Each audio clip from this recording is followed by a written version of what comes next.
Baba, bir de gidiyor mu? Her şeyi aldık. 5 gün o.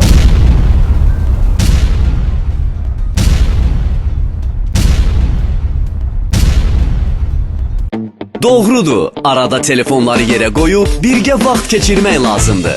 Sən isə kino üçün narahat olma ay xəyal. Çünki indi dostlarınla rahat vaxt keçirməyin üçün yüzlərlə oyun və film platformasını bir ünvanda, Epinoqramda topladıq. Elə isə bir bəhanəniz qalmadığına görə sizə xoş izləmələr.